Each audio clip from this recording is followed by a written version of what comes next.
this is Sally Flashberger with the Wisconsin Board for People with Developmental Disabilities. We are here today with another Living Well Wednesday. We're excited to continue our employment series for this month, focusing on Disability Employment Awareness Month. We are excited to be joined by Jolene Wanek with Employment Resources, Inc. She's going to present on MAPP and ABLE accounts and tell us all about how people with disabilities can earn and save money. So we're excited to hear all these great strategies and about these programs. So I'm just going to turn it over to you, Jolene, and you can get us started. If you have questions throughout the presentation, please post in our chat on Zoom, but also on our chat on Facebook Live, and we'll be sure to ask Jolene all your questions. All right, take it away, Jolene.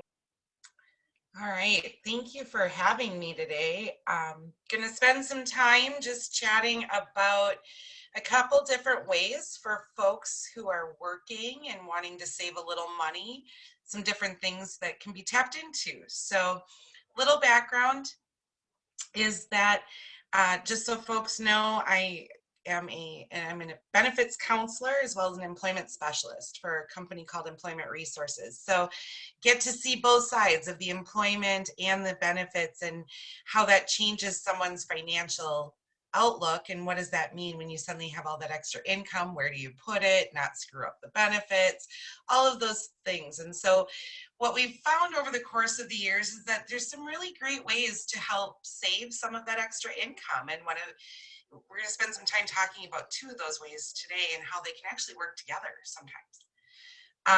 One of the first ones that I want to chat about is the Medical Assistance Purchase Plan, which for years I used to tell folks I thought was one of the best kept secrets in town, right?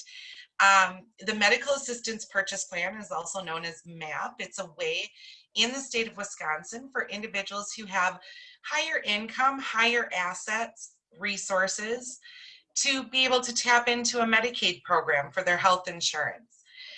One of the nice things about the Medicaid Purchase Plan is that higher asset limit. That's a big attraction, right? Assets being cash, stocks, bonds, 401ks, money in the bank, right? We're not talking your home or car or personal belongings. We're talking about things that have that cash value. For the Medical Assistance Purchase Plan, an individual can save, they can come into this Medical Assistance Purchase Plan and actually save up to $15,000 in a bank account and still be able to tap into Medicaid, which a lot of folks know Medicaid is huge, right? Medicaid is a great health insurance. It's very comprehensive. It keeps folks connected to long-term care programming. So lots of stuff that's great about the medical assistance. And if you're working, don't want to lose that, and those assets can be the problem. So having that 15,000 limit is really nice to be able to start stashing a little money on the side for things you may need. The nice catch about the Medical Assistance Purchase Plan is you just have to have 15,000 to be eligible. Once you're in to the Medical Assistance Purchase Plan, you can actually save a whole lot more. With the Medical Assistance Plan, you've got the 15,000 to start. After that, you can actually have what we call independence accounts. Independence accounts are an excludable asset, which means if it's money in the bank in a savings account or checking account, whatever it is, you can have a whole lot more in this independence account than above and beyond your original 15, okay? There's no limit on the number of independence accounts that you can have. Right? There's no restriction on what you can use the money that's in that independence account for, right? You can save up to 50% of your annual earnings a year in that independence account. Who doesn't want to save all that extra money, right? Especially if you're not a big spender. So what's really nice is you've got the 15,000 in your regular bank accounts. You can tap into the independence accounts, all while keeping your eligibility for this medical assistance program. Okay, there's a couple different things with those independence accounts. Has to be owned by the person who receives the Medicaid. Money has to come from your earnings, and you always have to make sure you let your income maintenance folks know that you have it. But as long as everyone knows that it's there, you can save a whole lot more in those independence accounts. And again, you can have more than one of them, right? You can even use pension and retirement deposits. Okay, so how many times do you think, if I'm going to go to work and my employer wants to offer a 401k or a pension plan, I can't take that. That's going to, it's going to get messy. Well, you know what, maybe you can take it, because if you've got this way of saving those assets and resources, you could use independence accounts and use your pension deposits from it to keep your independence account full, right? The nice thing about independence accounts, they're exempt indefinitely. So what we're talking about is you got $15,000 to get the Medicaid, right? You've got your Medicaid insurance, you're saving a little bit of money, but now you've got all these extra independence accounts, and you can have those indefinitely as well, right? That's one way, right? That's one way to save money. So you've got at least $15,000. Now you could double or triple or quadruple that depending on your independence accounts, right? It's one way to save money, retain your Medicaid, and still get your working in, right? What you can do, and I'm going to switch gears with this one, is say you can supplement all of that with ABLE accounts, which a lot of folks don't know about, right? So let me just introduce both, and then we can start talking about little specifics if you want. But ABLE accounts can be used in addition to your medical assistance purchase plan, right?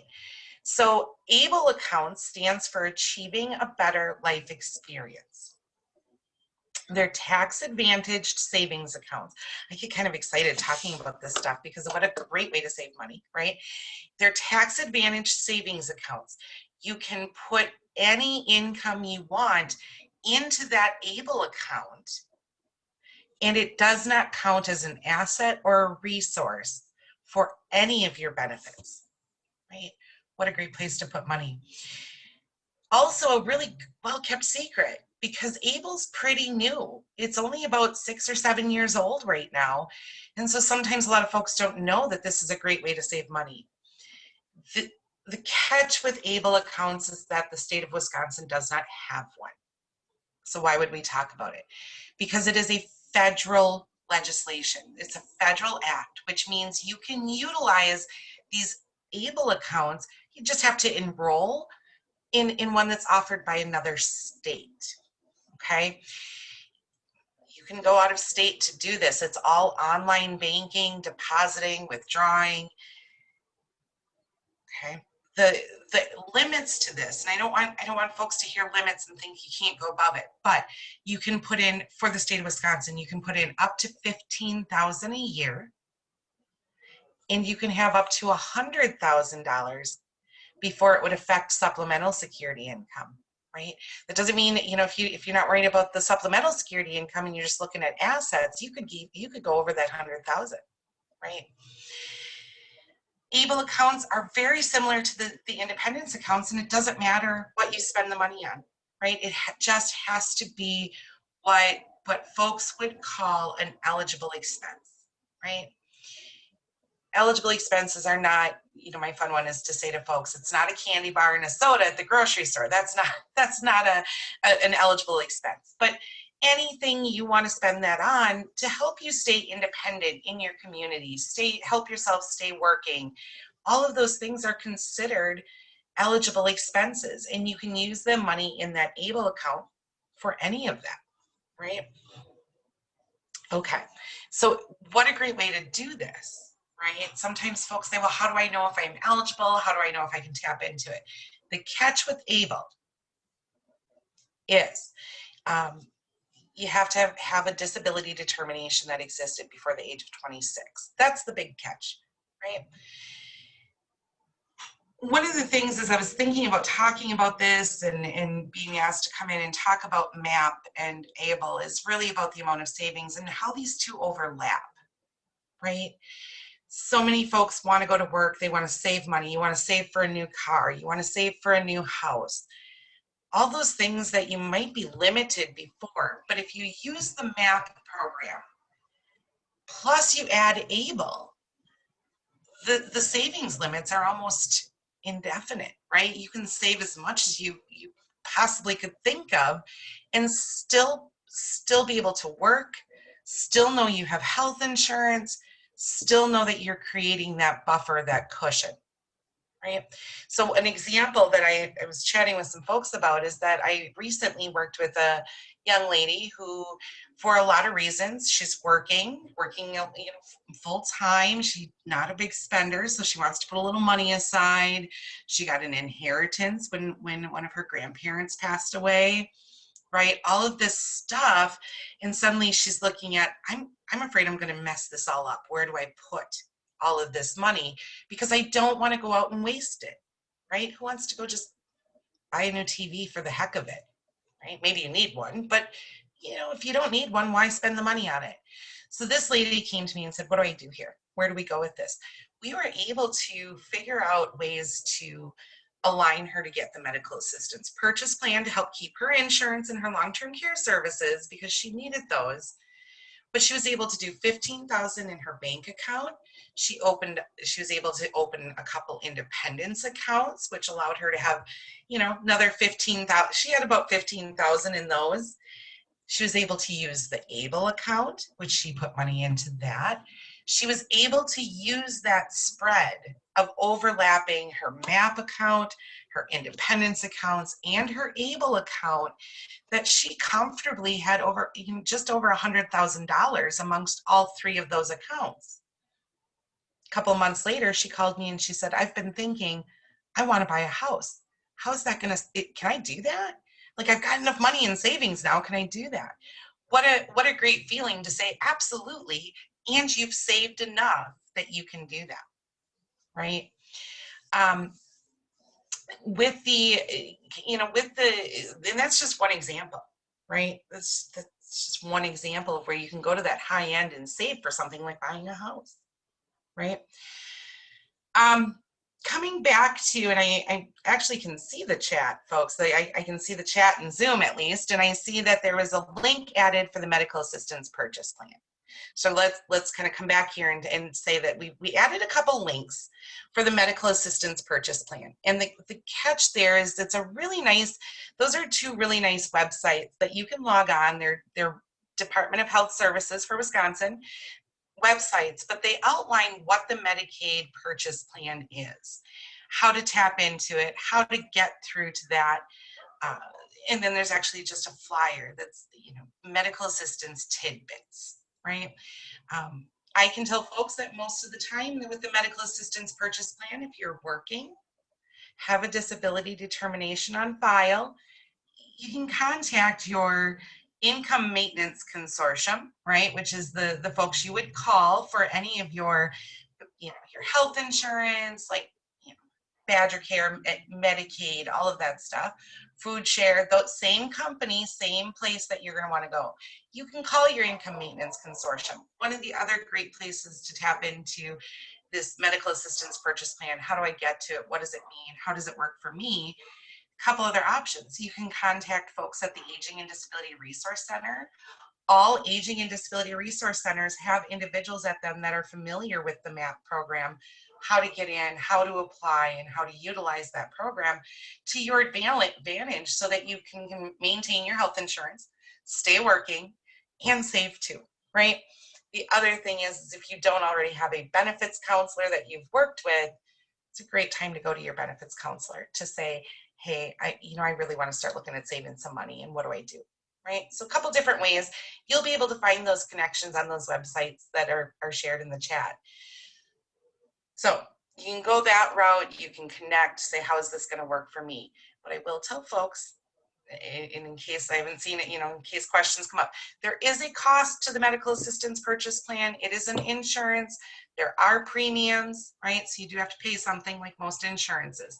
Very reasonable. They're on sliding fee scales.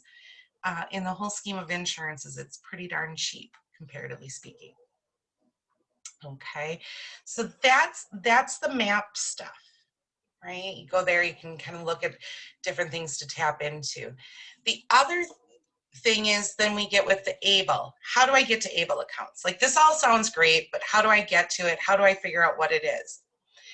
ABLE accounts, there's a link shared that's ablenrc.org. Now you're going to, a lot of times if you know you're talking to voc rehab counselors or somebody at the ADRC, you might get different links, and those are links directly to various ABLE accounts. I prefer the ablenrc.org website. And the reason I prefer this website is because it's a website that covers the entire state, the entire United States, right? So you can get on that website and you can say, I want to compare. I can't, you know, you're not going to get one in Wisconsin, but maybe I want to enroll in Michigan, which is, Michigan calls theirs my ABLE. Maybe I want to do Ohio's. Ohio calls theirs stable, right? But which one's better? Which one's the best one for me? With the ablenrc.org website, you can actually choose, you can like pick and choose states, and you can compare side by side which one might look best for you, right? And then if you decide, gosh, I really didn't like Michigan, I didn't like Ohio, but I really liked the one that's available in Utah. I don't know, pulled that state out of nowhere, right? You can go right to the Utah's website to get more information and enroll, because remember, it's all online enrollment. So I like the ablenrc.org because it gives you the ability to compare all of the states, not just one or two, right? And the reason I bring that up, and I see there's a question about fees for ABLE, which is kind of the next part of this. ABLE accounts do have fees. They're bank accounts, and they're tax advantage savings accounts. So there's, just like many times regular banks, you know, you go to your local hometown bank, you might have to pay an administrative fee or a setup fee or a monthly, you know, maintenance fee. Same thing exists under ABLE, right? But every state's fees are different, right? So one state might require a $5 deposit to open the account, while another state requires $25 to open, right? One state might give you a 1.5% return on your interest. Another state might give you 1.4, right? Every state is set up a little bit differently. So the fees are all different from one state to the next. And that's, again, why I like that ablenrc.org website, because you're able to see how much do I need to set it up, what's the annual fee, what kind of interest return am I going to get. That ABLE NRC website does a really nice job of giving you all of the different fees for each of the states. I can tell you that most of them are fairly reasonable. Okay. I don't know. There's a couple other questions. This is Sally. There's a couple other questions, so I'm just gonna kind of, there was a question about where do you open an independence account? And I'm interested in that too, because I have no idea. Sure. So that's a really good question. With independence accounts, you know, if you walk into your local bank and say, hey, I want to set up an independence account, the bank folks are probably going to look at you like you're nuts, right? Like, what are you talking about? We don't know what independence accounts is. I don't know what that is. Independence accounts are really simply just another savings account or checking account, just like you would open another account to utilize, right? So you can open those accounts anywhere. And the catch to that is, once the account is open, you need all of the account information, and you want to, I'm going to quote, register, right? You want to call your economic support folks, your income maintenance workers, and say, I opened another account at this bank. I want this registered as my independence account. Okay. They'll ask for all of the account information, and they'll put on file that that is your registered independence account. Okay, so it's not like you have to go to any one specific bank or any one specific website to get to it. You can go to your local bank to do that. The catch is, don't forget to go back to that income maintenance folks and say, hey, you know, income maintenance or economic support worker, this is my new account and I want that registered as an independence account, right? Because if you don't tell them and they do an asset check, right? They're going to come up and say, we didn't know that account existed and now you're over assets. Nobody wants to deal with that, right? So you can set it up. Just make sure you go back to your independence or your income maintenance folks to let them know that account exists. There was also a question about the Wisconsin Recovery Act, and upon death, do people have to pay back those Medicaid dollars from whatever is left in their estate? So my understanding with the medical assistance purchase plan is that, yes, I mean, it's a Medicaid program. So it's subjected to all of the estate recovery rules, right? It's a Medicaid program. So of course you have, you know, the potential for recovery. That doesn't necessarily mean you lose everything. It just depends on how the recovery program is going to look at what bills you have left and what pays what, when, and where. So under the MAPP program, yes, you still are potentially subjected to that estate recovery. ABLE tends to run a little bit differently because it's not a Medicaid program, right? So you can, my understanding is that depending on your ABLE account, you can actually set up beneficiaries. You can set up where that ABLE account would go if you were to pass away. So that doesn't necessarily mean that everything in ABLE is lost, right? I can't guarantee that it's not. It's still considered an asset or a resource. So would the Wisconsin estate recovery, would your ABLE account be impacted by that? Potentially, right? I can't give you a definite yes or no. My understanding is that not necessarily, right? Okay. Don't see any other questions at the moment. So I either talked really fast or I gave everybody everything they humanly needed to know, which I don't think. Well, I think you gave great information. I don't know, Shannon, are there any thoughts you have or questions? How do people find out more in terms of like if they need more than just a website or like want to talk with someone like you to figure out how this might, you know, impact other benefits or programs that they're on? Mm-hmm. I think that's a great question, and it's one we talk about, and you know, thank you for bringing it up. There's a couple different ways to tap into resources on what more do I do with this? How does it work? How does it work with my benefits? How does it work with my work income? All of that stuff. And there's a couple different ways. I mean, I mentioned that you can go to the Aging and Disability Resource Center for that Medicaid purchase plan, right? I think some of your ADRCs would have a pretty good handle on what ABLE is, or at least know where to get you some basic information on ABLE. So you're always able to tap into those resources at the ADRCs, right? They have amazing staff there that know this stuff. If you have, if somebody is connected with long-term care, you have a care manager, or you're working with the Division of Voc Rehab, you can always go to your long-term care managers or your VR counselors and say, hey, I've really got some benefits questions and I need to get connected to a benefits counselor, right? You can tap in that way as well, right? So that would be one way. If you're an individual who's not tapped into, I mean, you don't have a long-term care manager, or you're not working with DVR, there is a program in the state of Wisconsin. It's called Wisconsin's WIPA. We use acronyms for everything, right? It's the Work Incentives Planning and Assistance Program. And the Work Incentives Planning and Assistance, or WIPA program, is actually housed at ERI, but we serve the entire state.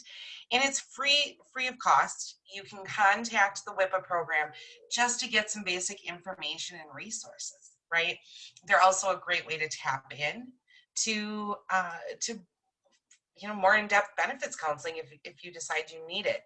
I can shout out the number, or we can share it another time, but we do have a toll-free number, and I'll put it out there, but if anybody needs me to share it differently, I can. It's 877-826-1752. Okay. And so that 877 number is a toll-free number. It'll ring one person in specific, one person directly. Her name is Amber. She does all of the intake and coordination for the Wisconsin's WIPA program. She will take your call. She'll answer all of your questions. Shannon put it up in the chat, so we'll make sure that gets on the Facebook page too. Okay, thank you. But yeah, that's another great way to tap into that benefits counseling service. It's a way to, again, you know, our WIPA program, or the Wisconsin's WIPA program, can answer any questions. So even if you call and just say, hey, I heard all about this MAPP program, I'm really thinking it works for me. Can you just run it through with me and tell me where I need to get it to tap into enrolling? They can answer your questions right there. They don't even have to give you all this detailed information. We can do just information and referrals, so we can get you what you need and let you be on your way. And if you want more in depth, we can do that too. So the WIPA program is really a neat program to tap into as well. So I think there's several different ways, and I think ultimately it boils down to, if you're looking for help with this stuff, find a benefits counselor. Find somebody who does benefits counseling, or a benefits specialist of some assortment, who's familiar with Social Security, employment, and all of those Medicaid programs. Would that include someone at the Aging and Disability Resource Center, or is information like this more in the wheelhouse of a work incentive benefits counselor? Yep, yeah. So see, you can, some of the application process is really something you're going to find at the Aging and Disability Resource Center. So if you call the Wisconsin WIPA program or a benefits counselor and you say, I need help applying for the Medical Assistance Purchase Plan, we actually will refer you and make connections to tap into someone at your local Aging and Disability Resource Center to help you do that. Because generally speaking, as work incentives benefits counselors, we don't help people apply for benefits. We'll get you to the ADRC, we'll make those connections with you so you do have the help, right? We can also, we can tell you, give you all the information as to where to go. We just generally don't help apply. But once you've gotten in, I mean, this is something where folks have been in the Medical Assistance Purchase Plan for years, and now maybe we got a raise, or something's going on, and you're like, I really want to start saving this money. Now, how do I do that? Call the WIPA program, call your benefits counselor and say, here's where I'm at, help me figure out this whole savings thing. And we can help work through those things. Yeah. We had another question in the chat from Liz Kennedy about MAPP and disability determination, and whether or not that needs to be made prior to the age of 26 in order to use the MAPP program. So the nice thing with the MAPP program is there is no age restriction on the Medical Assistance Purchase Plan. A disability determination has to be in place, but it does not matter at what age that disability determination happened. ABLE is the only one that has that kind of little glitch or a little catch there, is that age 26 for ABLE. Even with ABLE accounts, here's something with ABLE. The disability determination should be made before the age of 26 for ABLE accounts. But we've seen that there's sometimes that individuals have some sort of disability on file before 26, but Social Security doesn't actually document that until they're, until you're 30 or 40 years old, right? If medical documentation can be shown that the disabling condition existed before 26, you can kind of squeak through ABLE accounts that way too. But with MAPP, there's absolutely zero age limit. The other really interesting thing is the high end of age limits, right?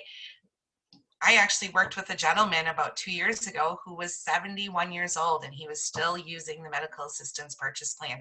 There is no high-end age limit, right? It doesn't stop at 65 or 67 when someone retires.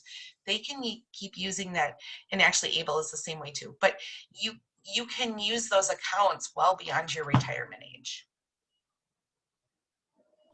I had a question about the independence accounts, and our great self-advocate David Pino also put this on our Facebook page about the 50% of the earnings, and that you can't go over that 50%. And you had said that you could have multiple independence accounts, but it still has to be that 50% of your earnings. Is that correct? 50% of your earnings per independence account is my understanding.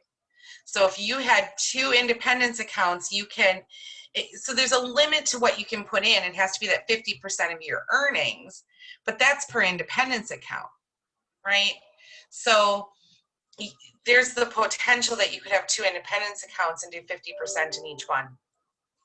Okay, but good reasons why you need benefits counseling, right? Is to all these little kind of nuances of these different programs so that you don't make a mistake, right? Right. But still, I think the big takeaways are, you know, if you have, if you're working and you want to save more money, MAPP is an awesome option instead of traditional Medicaid, you know, through SSI, and that, you know, then ABLE accounts on top of that, just really, you know, sky's the limit almost. Right. Is there an income level that that moves you to MAPP, that in your earnings? Is there a specific income level that people are looking at that then qualify them for MAPP? Does that make sense? There is. So kind of teasing that out a little bit. You know, if an individual is under, and I'm going to just use the 100% federal poverty level, I think this year that's 1,063 of income, right? If you're under that, and you're single and childless, or you have a child in the home, right? You could utilize Badger Care, which does not have asset limits.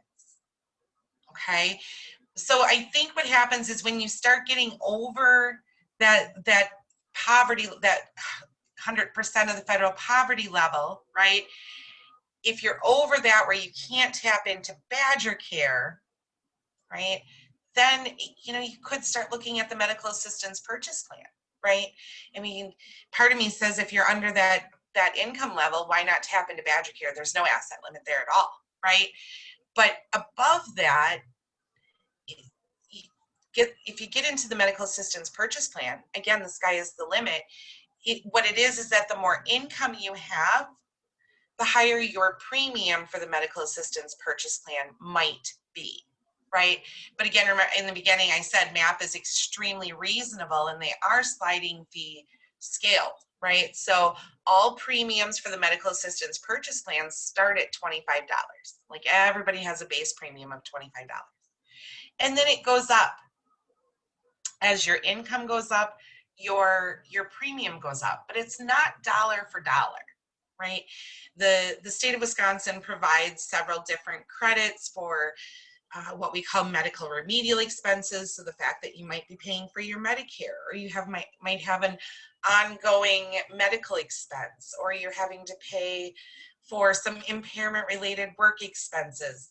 All of those things can get taken into consideration, and then it goes to a 3% of that income level to determine your next step on that premium. So we've seen folks who are they're getting Social Security and they're making, you know, $2,000 a month from the job, right? And their premium is $65. In the whole scheme of insurances, that's pretty reasonable, right? And again, that Medicaid, it allows you to have your health insurance. It keeps your eligibility for long-term care if that's ever a concern for someone, right? And with that MAPP program, now you're paying $65 a month or whatever your premium is. You've got all of your health insurance, but you're allowed to stock that money in the bank. I mean, it's a win-win situation. There's not a way to lose out on that one.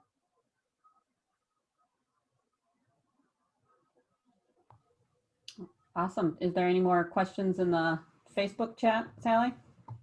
No more questions.